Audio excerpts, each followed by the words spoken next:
was the boogeyman. As a matter of fact, it was.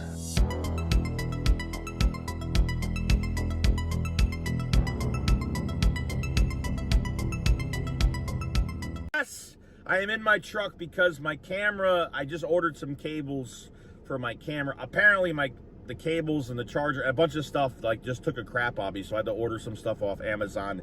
Hence why I'm doing a phone video for this. And this isn't a negative video because the New York Giants, their fans the last couple weeks haven't shut the hell up. They haven't shut the fuck up at all, okay? They thought the Eagles were just going to lay down in this game. They thought that we were just going to lay down, that they thought they saw the final product of what the Eagles played on Thursday night against the Giants, okay? Number one, the Eagles played on a short week. They didn't have Jalen Carter. They didn't have Quinyon Mitchell left the damn game. They played the Eagles at their worst, and they paraded their little fucking parade the last couple weeks on top of getting embarrassed against Denver with 6 minutes left, giving up 32, 33 points. And they thought coming into Philly, this was going to be no problem. So going into this game, the main message was physicality, being the bully, and that's what the Eagles did. They scored 38 points, and realistically, they probably should have scored more if Brett Toth didn't go off sides in the first half, because the Eagles, with the penalties in the first half, man, every time the Eagles got to the other side of the field, penalty after penalty. And then the second half, it simmered down, which was great. Thank God. Okay, which was awesome. But, I mean, 2 touchdowns from Saquon Barkley, 2 from Goddard, 1 for Jahan Dotson, 4 touchdowns for Jalen Hurts, 140-something passer rating, over 260 yards rushing on the ground. Okay, Saquon Barkley, second play, we actually got the run game going. The second half, I was shocked. They were running on the outside, pitch on the outside, they were pulling guards. It was amazing to see. It was almost as if I'm like, wow, like, am I dreaming? Pinch me right now. Am I actually seeing that?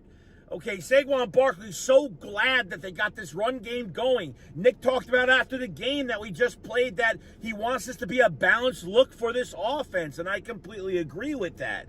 Okay, and then the big surprise of the game, not only did you have an over 100-yard rusher with Saquon Barkley today, but you had over a 100-yard rusher with Tank Bigsby.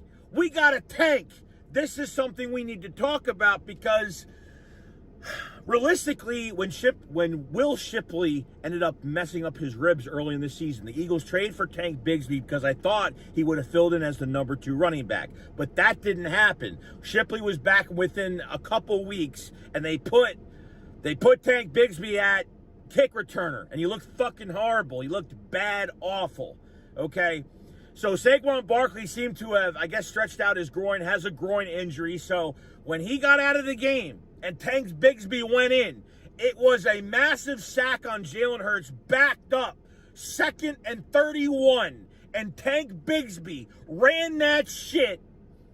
And I gotta say, I love Tank Bigsby in just the way he, turned the corner. He'll turn the corner on a dime, and his physicality and his speed and just wanting to run into people. You get in my fucking way, you're gonna pay the price for it. I love Tank Bigsby. I love Tank Bigsby and his running ability. He had a 20-yard run, a 17-yard run. I mean, he was just, 2nd and 31. I mean, that's just embarrassing for the Giants. If the Eagles gave that up, forget about it. I probably would have thrown my fucking chair across the wall, okay? But Tank Bigsby has got to be probably talked about as probably the number 2 back. I mean, Shipley, he has his opportunities. There was one time it was 3rd and 15, 2nd and 15, 3rd and 15 in the second half or something like that, and they had Shipley in there. No Barkley, no nothing. I don't get a couple of the play calls were just, didn't really make sense to me, especially where they ran up the middle fucking 4 or 5 times. They still tried to do it. They still hit a wall. They still didn't go anywhere. So these runs up the middle are not helping, especially when you have Dexter Lawrence on fucking Brett Toth pretty much. So, they're going to attack Brett Toth every single time. So I think their 4 or 5 runs they had up the middle maybe accumulated to 5 yards, something like that. But Tank Bigsby, is got to be in question now to be the number 2 back in Philly, because he brings grit, he brings toughness, and look, like, I just don't think I've seen enough from Will Shipley. I like him in the passing game, but as a runner, I'm not sure it's really what we're looking for. Or are they even going to, really use A.J. Dillon at this point? I'm not really sure. So the Eagles kind of went through this game a little bit where, there was some mishaps with the blocking assignments where Dickerson was blocking one guy, went off that one, and then blocked somebody else, and the guy that he was blocking got the sack on Hurts. So, the offensive line, it's not healthy. We all know this. We get Dickerson back. Now we don't have Cam Jurgens. Cam Jurgens is back. We don't have Dickerson. It's been almost the same story. Jordan Mailata hasn't had the best year, and Tyler Steen has had a quiet, not bad year, not fantastic year, but I think he's been very serviceable at that right guard spot, and I think he's getting better. And obviously Lane Johnson is flawless. He had one penalty today. I think it was on a big pass to Devontae Smith, and he got a penalty today. So I think there was picking up some of the blitzes, and I think there was issues with some protection today, and I think they messed up on some blocks, on some blocking assignments, and that was a big one there. Obviously, Devontae Smith had a really good day. Darius Cooper was only in there like one time where he got the PI call on him, realistically. So, Devontae Smith was open when he was open. They got Jahan Dotson in when they could, and that was really in the fourth quarter when he mossed that practice squad fucking cornerback because the Giants were losing guys left and right. It was Bellinger, it was Flop. They're already down a corner and a starting safety going into this game, and obviously, make matters worse, they lost Scatabo when he caught it past middle of the field in front of Zach Bond. He dropped it, his leg was under him, and it looks like he dislocated his ankle. So you never want to see that shit, and I'm glad that the Eagles fans gave him a standing ovation and gave the respect that was deserved. You don't want to see that happen to a player. He will be a good player. So really, I think where the offense, especially for the offense, the defense for the Giants, I think they totally lost air. I thought they were gasping for air at that point. That second 31 play by Tank Bigsby. After they gave up that, I thought they were mentally fucking finished. I thought after Scatabo got hurt, they were deflated. The crowd seemed deflated too after that because they don't want to see that happen. But after that second 31 play, I think they were completely done. The Eagles took over and had the momentum at that point. Defensively, guys, look like a lot of cover. Look, you had, a sack from Jalen Carter, 2 from Jalix Hunt. Jordan Davis had a sack, I think. The defensive line, the pressure up the middle is no problem. I'm seeing that Carter is getting doubled. I'm seeing that everyone else has the single matchup. Edge rusher is we need to make a trade this week, okay? Because how many times, Jalix Hunt on a crucial third down, Jalix Hunt, either the defensive line's getting no pressure on crucial third downs where Jackson Dart was literally escaping by a fucking millisecond, or we get our hands on him and we can't bring him down. The only one I was actually really satisfied with that didn't count was the apparent fumble that wasn't a fumble, okay, where Jahad Campbell actually grabbed Jackson Dart's legs, held on to dear life, and waited for somebody to finish the job. So Uche came in, stripped the ball. Jordan Davis got the fumble off the ground, and they still did not count that as a fumble, which I thought was total horseshit. But every time the Eagles got close to him, every time the Eagles got a hand on Jackson Dart, Uche, horrible. It's kind of crazy because Jalix Hunt has 28 pressures on the year this year. So it's not even like he's playing bad. He's just not finishing plays. The DTs are doing as much as they possibly can, especially with Jalen Carter being double teamed. And let me tell you, if Jalen Carter wasn't in this game, who knows how this game would have turned out. And yes, the Eagles didn't have Jalen Carter in that Thursday night game against the New York Giants, by the way. So I think the defensive line needs major help. Okay, especially on the edge, but you're going to get a lot of guys back. You're going to get Nolan Smith back. Brandon Graham has fresh legs, some energy in that defensive line, which I'm so excited for. And on top of everything else, you got the trade deadline. Go out there and get Bradley Chubb. Go out there and get an edge rusher. It's out there for us. So I feel like this will motivate them even more to get another piece, which I'm really excited about, and hopefully they get that done.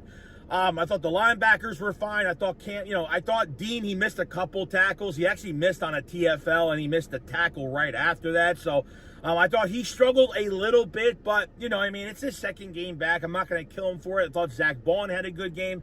Ringo, I think they targeted him like maybe one time. Yeah, we're talking about a sponsor that's going to help you in everyday life, and I think we got it right here. Let's be real. Falling asleep fast isn't always easy, but the Manta Sleep Cool Mask is about to get a whole lot easier. This isn't just a sleep mask, it's a cooling experience for your eyes. The cold eye cups are filled with ceramic beads that stay perfectly chilled, giving you instant cooling relief that reduces puffiness, eases tension, and helps you drift off faster. This isn't just a sleep mask, it's a cooling experience for the eyes. The cold eye cups are filled with ceramic beads that stay perfectly chilled, giving you instant cooling relief that reduces puffiness, eases tension, and helps you drift off faster. No, it's not like putting a frozen gel pack against your skin. It's no burn, no discomfort, no drip, no nothing.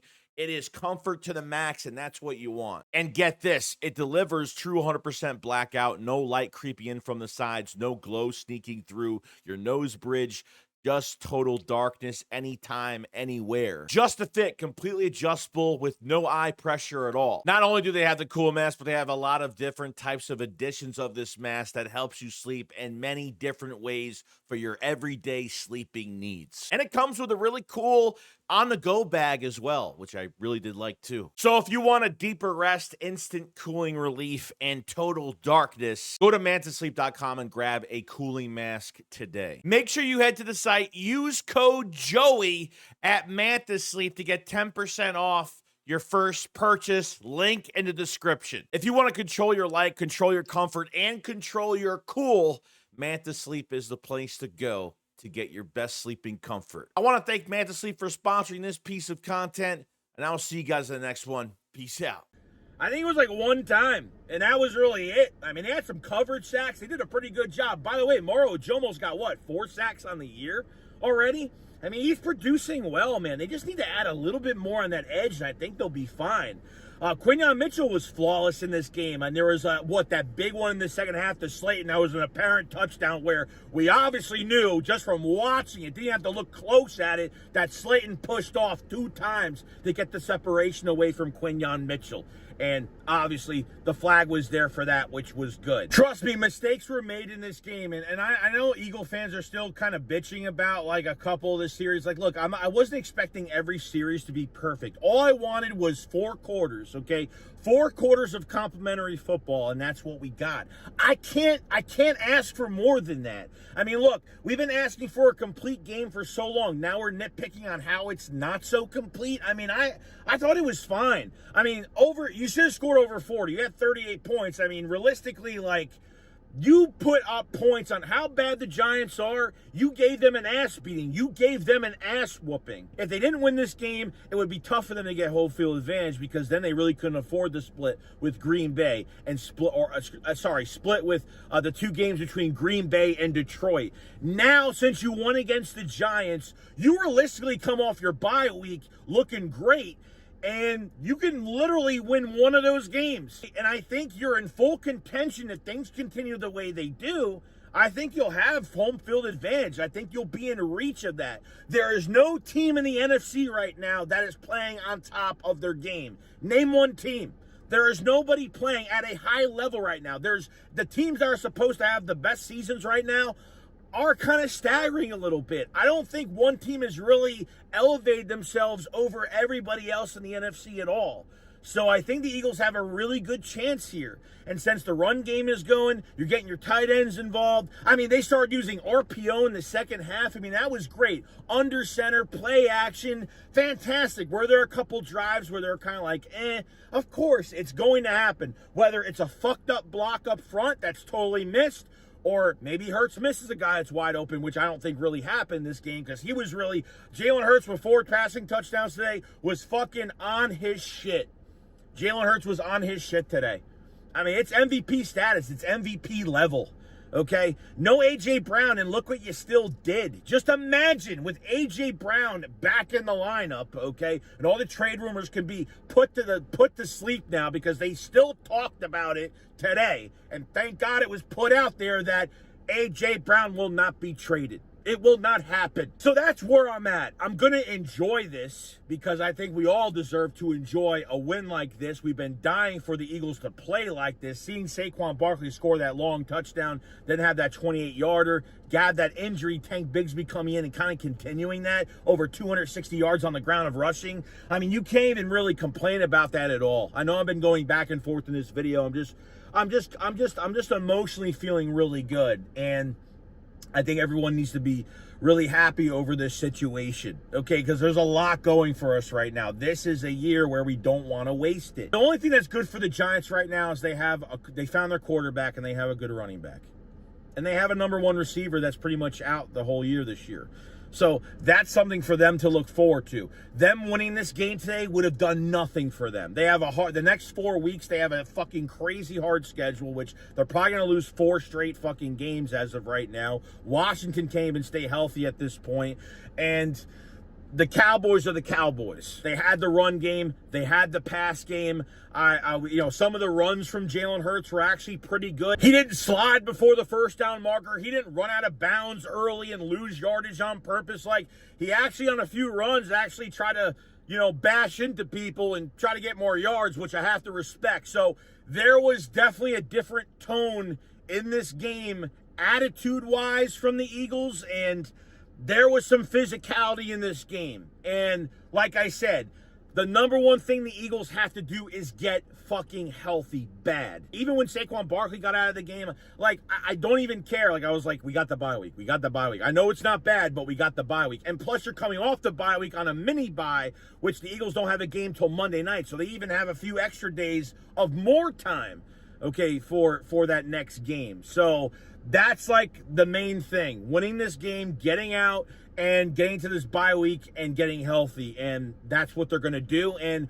we're going to find out if they can continue this. This is the best building point that they can play off of. They really can. And I've been nothing but happy for them today for how they just really, look, if they still kept this game close with the amount of injuries that the Giants were piling up in this game, boo fucking who from Tom Brady and that other asshole on the commentary, because, they lost Slot, they lost Bellinger, and they lost, like, bro, we've been dealing with injuries. Like, this team gets criticized even when we have injuries. And the Giants, like, all they want to do is fucking throw them a bone every time. Well, when you don't have Flop out there, that's what's going to, like, what do you expect, bro? Like, injuries are a part of the fucking game. It's going to happen. Like, I don't get this shit at all. I really don't. So since that shit was going on and the glazing just kept going on over and over and over again, and finally the Eagles get their complete game that they need, and it seems like Patua was really on his shit because I didn't see a lot of Hurts and Patua talking. I didn't see a lot of, like, Hurts changed maybe a couple plays in this game, not too many. So Patua must have did his homework and got some shit done. So I'm really happy. There's going to be a lot to talk about this week between the Eagles getting healthy, the trade deadline, and now you're 6-2. And I hope everyone's happy. I hope everyone's enjoyed it. I don't know if I'm really missing much of anything. Obviously, Jake Elliott missed that field goal, the second one. Like, we had some hiccups today. Like, we had some hiccups, obviously, with some penalties that forced us to go back. And, it happened. And by the way, the officiating, and I agree with the Giant fans on this, that tush push was fucking bullshit. I'm sorry, but there's only so much I can really defend with that tush push. And the play before the tush push, when Jalen Hurts was running out of bounds past the first down marker, and Brian Burns was right there that pushed him out, I thought he got the first down. I rewatched it. He got the first down. It was a bad call. Then we got to the tush push, and Hurts extended his arm. The whistle didn't blow, I guess, but apparently it did. And Brian Burns pretty much, or I don't know if it was Thibodeau or Burns that took the ball out of his hand when he extended his arms to go past the marker. So this tush push play is just getting in the way of a lot of, like, officiating. And it's bad. There was bad calls on both sides today. That first half was atrocious when it came to some of the penalties. So I'll probably agree on that. Like, it's just, the tush push just makes shit complicated. Okay, if they're on the goal line into the end zone doing the tush push, I have no issue with it. But every time they do it, midfield, anywhere except the goal line, I feel like it's just politics at this point. and they look at every little thing for the Eagles to be successful, or they look at every little thing for the Eagles to never get this play, never complete this play and get it in a game. They always try to find some excuse to stop them. And I think sometimes this play is overused, and I feel like it screws us over, and I feel like it screws other teams over as well. So we'll see what happens with that. But other than that, that's pretty much it. Let me know what you guys thought of the game in general. What are you worried about? Do you feel good about it going into this bye week? Is it something to build on? How do you feel about Tank Bigsby as maybe the number 2 back in Philadelphia? And I know there's going to be a lot of questions with A.J. Brown not playing in this game. No problems, there was no distractions. There was no certain things going on. So I think that will be the next question into all of this going forward. 6-2, guys. And that's it. Leave a comment in the comment section below. Make sure you subscribe to the channel for more Eagles news every single day. Make sure you hit the like button because it helps out tremendously. Appreciate everybody joining the stream today or checked it out and supported. Thank you so much. And I will see you guys later. Shakes, what up, file side. Peace out, God. Bye-bye.